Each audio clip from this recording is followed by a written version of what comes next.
राष्ट्रवादी काँग्रेस पक्षाच्या पक्ष आणि चिन्हावर आता कोर्टात 1.5 वर्षांनी 14 मे रोजी सुनावणी होण्याची शक्यता आहे। नेमकं याचिकेत काय आहे आणि न्यायालयात काय काय झालं हे सविस्तर बघूया। निवडणूक आयोगाने दिलेल्या या निर्णयाला शरद पवार गटाने सर्वोच्च न्यायालयात आव्हान दिलं होतं। त्यांच्याकडून असा युक्तिवाद करण्यात आला की पक्षाच्या मूळ स्थापनेशी निष्ठा असलेला गटच खरा गट असतो, केवळ संख्या नव्हे असं याचिकात म्हटलं होतं। न्यायालयात अजूनही यावर सुनावणी सुरू आहे। गेल्या 1.5 वर्षांपासून या प्रकरणावर अंतिम निर्णय प्रतीक्षेत आहे। 2 वर्षांपूर्वीच केंद्रीय निवडणूक आयोगाने राष्ट्रवादी काँग्रेसच्या पक्ष आणि चिन्हावर सुद्धा अजित पवार गटाच्या बाजूने निकाल दिला होता। त्यामुळे शरद पवार गटाकडून आयोगाच्या निर्णयास आव्हान देण्यात आलं होतं। कोर्टात 2 वर्षांपूर्वी दाखल करण्यात आलेल्या शरद पवार गटाच्या याचिकेवर गेल्या अनेक दिवसांपासून सुनावणी झाली नव्हती।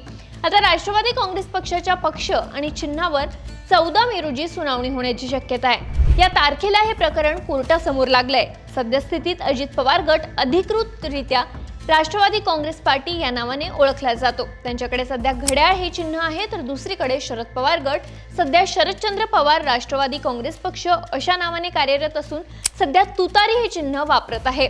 या प्रकरणाच्या शेवटच्या काही सुनावण्यांमध्ये काय घडलं समजून घेऊया।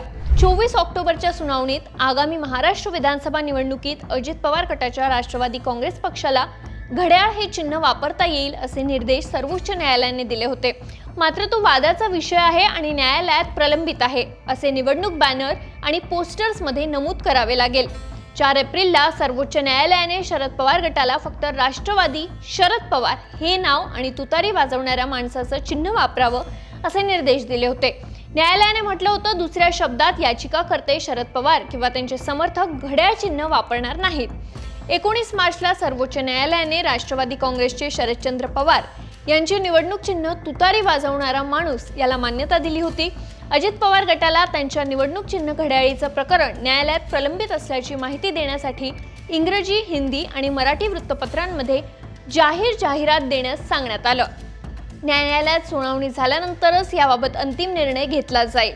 राष्ट्रवादीचे अजित पवार यांनाही प्रत्येक टेम्पलेट, जाहिरात, ऑडिओ व्हिडिओ क्लिपमध्ये घड्याळ निवडणूक चिन्हाचा कोर्टात विचार सुरू असल्याचं नमूद करावं लागलं। 14 मार्च रोजी सुप्रीम कोर्टाने अजित पवारांना सुनावलं होतं। शरद पवारांचा फोटो वापरणार नाही असं अजित पवार गटाने लिहावं। कोर्ट म्हणालं, आता तुम्ही वेगळा पक्ष आहात, स्वतःची ओळख निर्माण करा। तसंच 18 मार्च पर्यंत उत्तर दाखल करण्यास सांगितलं। अजित पवार गटाला शरद पवार यांचे छायाचित्र वापरणार नाही अशी बिनशर्त लेखी हमी देण्याचे आदेश खंडपीठाने दिले होते। हे सगळं विधानसभेच्या आधी झालेल्या सुनावण्यांमध्ये झालं होतं। आता 14 मे रोजी पुन्हा एकदा सुनावणी होणार आहे। त्यात काय घडतं हे पाहणं महत्त्वाचं ठरणार आहे। या संबंधित सगळ्या अपडेट्ससाठी सरकारनामाला सबस्क्राईब करायला विसरू नका।